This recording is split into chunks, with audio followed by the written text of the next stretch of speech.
கர்த்தர் அதிசயங்களை செய்கிறார். ஊழியங்கள் வழங்கும் ஜீவ வார்த்தை.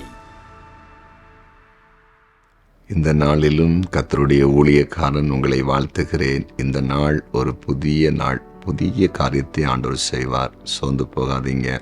இதுவரை நடத்தின தெய்வம் இன்னும் நடத்துவார். தேவைகளோடு இருக்கிறீங்களா? தேவைகளை சந்திப்பார். பலகீனத்தோடு இருக்கிறீங்களா? பலகீனத்தை மாற்றுவார். நிந்தனையோடு இருக்கீங்களா? நிந்தனையை மாற்றுவார். யாராவது உங்களை திட்டாங்களா? பயப்படாதீங்க. யாராவது உங்களுக்கு ரொம்ப எழும்பிட்டாங்களா? டென்ஷனாக இருக்கிறீங்களா? எல்லாத்தையும் தூரத்துக்கு போடுங்க. ஒரு சமாதானமாக, ஒரு பொறுமையாக உங்கள் வாழ்க்கையை நீங்கள் அமைச்சு கொள்ளுங்க. எல்லாத்தையும் கர்த்தர் பார்த்து கொள்ளுவார். சரியா? ஆண்டவர் கைவிடவே மாட்டார். ஆபிரகாமுக்கு ஆண்டவர் என்ன செய்தார்? ஆபிரகாமுடைய வாழ்க்கையில் ஈசாக்குக்கு பதிலாக ஒரு ஆட்டுக்குட்டியை ஆண்டவர் ஆயத்தம் பண்ணி கொடுத்தார்ல. உங்களுக்கு அற்புதம் நடக்கும், கண்டிப்பாக நடக்கும். இன்றைக்கு விசுவாசிங்க.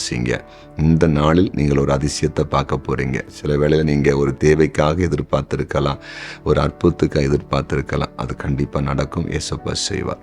இன்றைக்கு ஜீவார்த்தைக்கான வசனம் சங்கீதம் 10வது சங்கீதம் 12வது வசனம். கர்த்தாவே எழுந்தருளும், தேவனே உம்முடைய கையை உயர்த்தும், ஏழைகளை மறவாதேயும். ஏழைகளை மறவாதேயும்.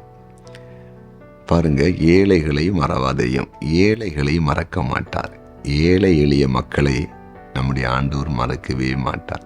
நம்முடைய ஆண்டவர் வசதி படைத்தவர்களுக்கு மட்டும் ஆண்டவர் இல்லை, எல்லாருக்குமே ஆண்டவர். புரிந்து கொண்டீர்களா? அவங்க படித்தவங்களா இருக்கலாம், படிக்காதவங்களா இருக்கலாம், நல்ல செல்வாக்குள்ளவங்களா இருக்கலாம், பெரிய கோடீஸ்வரர் இருக்கலாம். அவங்களுக்கும் நம்முடைய ஆண்டவர் தான். ஏழைகளுக்கும் ஆண்டவர் தான். அது மட்டும் இல்லை, ஏழைகளாக இருக்கிறாங்க பார்த்தீங்களா, ஒன்றும் இல்லாமல் இருக்கிறாங்கல்ல, அவங்களையும் அவர் ஒரு உயர்ந்த நிலைக்கு கொண்டு வருகிறவர்.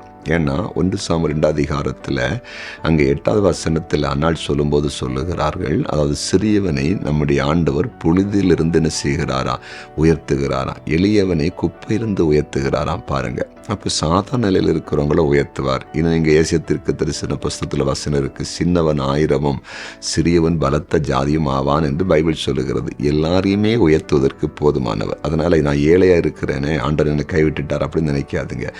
ஏழ்மை நிலையில் இருக்கிற உங்களை அவர் நினைக்கிறார், மறக்க மாட்டார். உங்களை நிச்சயமா உயர்த்துவார், வழி திறக்கும். சில பிள்ளைங்க சொல்லுவாங்க, நாங்கள் ஏழை குடும்பத்தில் பிறந்துட்டோம், எங்கள் அப்பா அம்மா எல்லாம் ஏழையா இருக்கிறாங்க. பயப்படாதீங்க. உங்களை செல்வந்தெல்லாம் மாற்றுவார், உயர் நிலைமைக்கு கொண்டு வருவார், தேவைகளை சந்திப்பார். உங்கள் அப்பா அம்மாவுக்கு நீங்கள் ஆசீர்வாதமாக இருப்பீங்க. விசுவாசிக்கிறீங்களா? நம்புறீங்களா?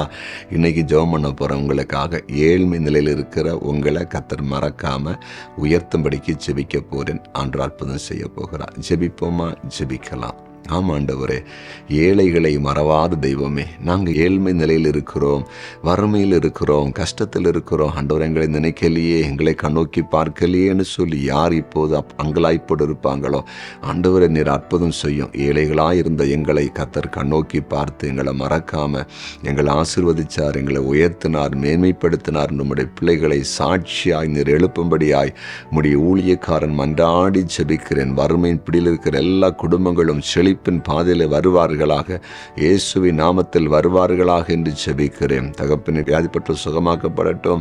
பிசாசின் பிடியில் இருக்கிறவர்கள் இயேசுவின் நாமத்தில் விடுவிக்கப்படட்டும். சமாதானவர்களுக்கு சமாதானத்தை இயேசுவின் நாமத்தில் கொடுப்பீராக.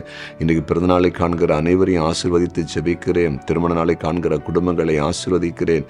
கர்த்தருக்கு ஊழியம் செய்கிற தேவ பிள்ளைகளை ஆசீர்வதிக்கிறோம். ஊழியங்கள் ஆசீர்வாதமாய் மாறட்டும். நீர் அப்படி செய்கிறேன். நன்றி. இன்றைக்கு கமாண்டில் ஜெப குறிப்பு அனுப்பியிருக்கிற ஒவ்வொருவருக்காக ஜெபிக்கிறேன். அதிசயம் நடப்பதாக அந்த கமெண்ட்ல நம்முடைய பிள்ளைகள் அனுப்பியிருக்கிற ஜெப குறிப்புக்கு பதில் கொடுப்பீராக. அப்படி செய்துவிட்டு நன்றி. இயேசுவின் நாமத்தில் பிதாவே. ஆமென். ஆமென்.